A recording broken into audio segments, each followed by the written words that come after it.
Hi guys! Magandang hapon! Welcome back po dito sa Gandara SRU channel for Showbiz Update. At dito na naman nga po akong muli ay nagmamaganda ninyong kachismosang Kim Pao upang maghatid ng latest update and fresh happenings patungkol po sa ating mga BBs, Kim Chu and Paulo Avellino.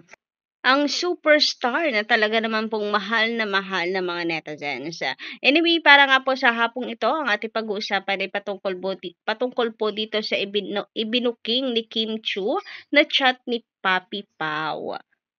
But before that, sa mga hindi pa po nakaka-subscribe dito sa ating channel, maaari lamang na pindutin po ninyo ang subscribe button na nandiyan sa baba at notification bell para maging updated po kayo tuwing may bago po tayong balita.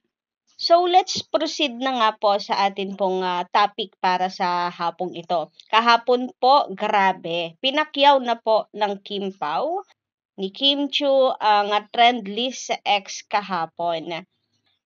So, kung makikita nyo po dito, may mga naka-highlight na tweets na pasok po sa trending list. Bali, 1, 2, 3, 4, 5, 6, 7. 7 pong tweets yan na may kinalaman po sa Kim Pao. So, narito po, trending sa Pilipinas ang hashtag Linlang kahapon with 7,000 tweets plus. Ang congrats Kim Pao and amazing team with 5,000 plus post.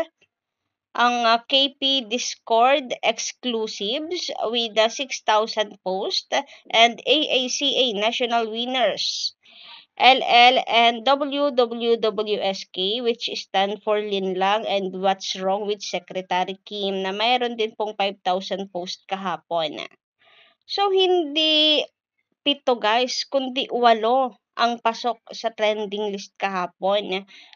Grabe, anong dami po ganyan na magmahal po ang mga fans ng Kim Pao.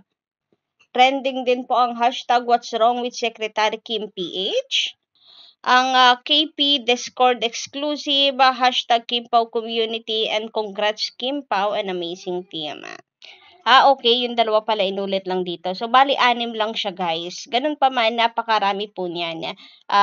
Isa pong patunay lamang yan ng pagmamahal po ng fans kay Kim Chu. Ganun po yung pagsuporta nila. Lalo na po ngayon na nag-uumapaw po talaga ang blessings ng Kim Pao. Biruin niyo po yon, may upcoming movie silang dalawa.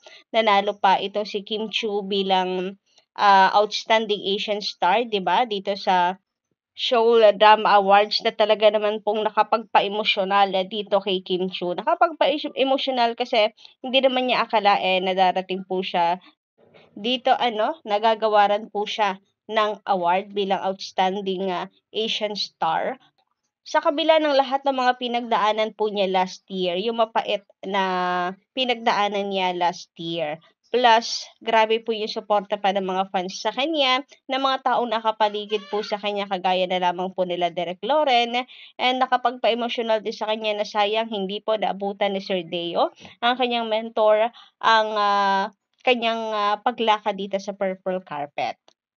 Bukod pa dyan ay nominated din nga po ata yung Linlang at What's Wrong with Secretary Kim. Sabi po dito ni Sofia, hindi na ako makahinga sa blessings ni Kim. Thank you Lord for Kim Pao. So ganyan po kadami yung blessings ngayon ni Kim Chu, ni Paulo, sunod-sunod po. Sobra pong nakakatawa. Bilang fans, sobra pong nakakatawa. Parang achievements din natin po ito.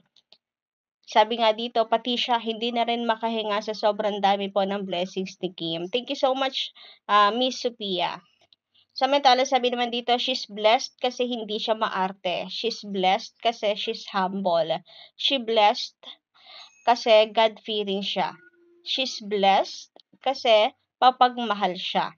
She has it all. That's why she's soaring high. Our superstar Kim Chu. Nako, may 100% totoo po yan, Miss Rebecca. So, napakaswerte din nga po ni Kim Chu kasi nakasama po niya ang chairman of Seoul International Drama Awards Organizing Committee.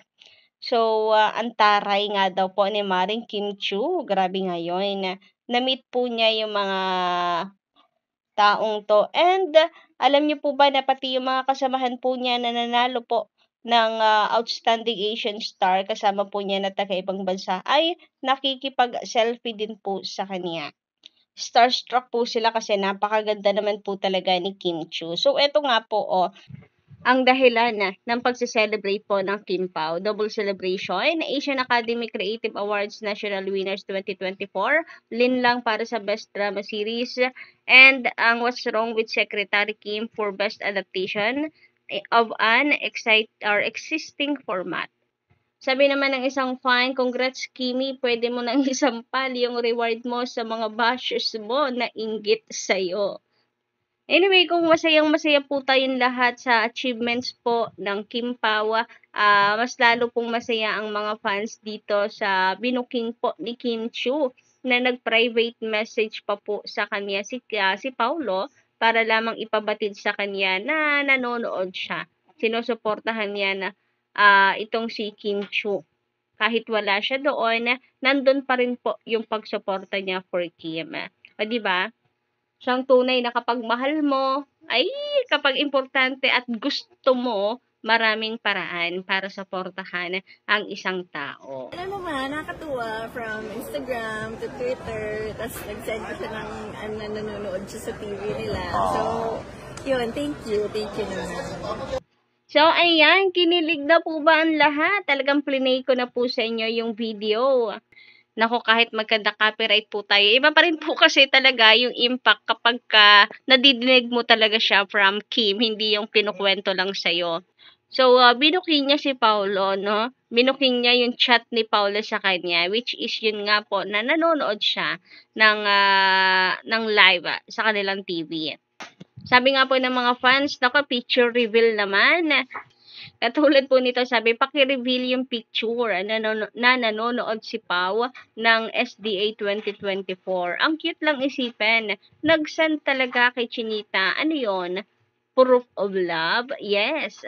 Para update ba? Syempre, para sigurado si Kim na nanonood po talaga siya. Baka mamaya magtampo si Kim, baka yun yung nasa isip ni Paulo na baka magtampo sa kanya si Kim, kaya send na lang siya ng pruweba na nanonood siya. Ayaw niya rin na magtatampo si Kim sa kanya. Ito pa po ang pangungulit ng mga fans na sana ipagbigyan naman po ng Kim Pao. Reveal naman sa DC Pic na sinend mo kay Kimi na nanonood ka. Congratulations Kimi, so proud and happy kami para sa iyo. Very supportive naman ni Papi. Nag-send talaga ng pic si Papi kay Mami. Ay, grabe nga naman yun. Iba talaga. Ano tong NN or nagmamahalan po ba yan? Iba talaga nagmamahalan, gano'n. Samantala, kilig na kilig po talaga mga fans kagaya nito na talagang, pinanood pa talaga ni Daddy Pao ang Kimi natin. So, kayo po ba, anong inyong reaksyon sa ginawa pong pabubuking nitong si Kim Chiu? Pa-comment ka lang sa baba, and kung gusto nyo ating update, don't forget to click the subscribe button and notification bell for more updates.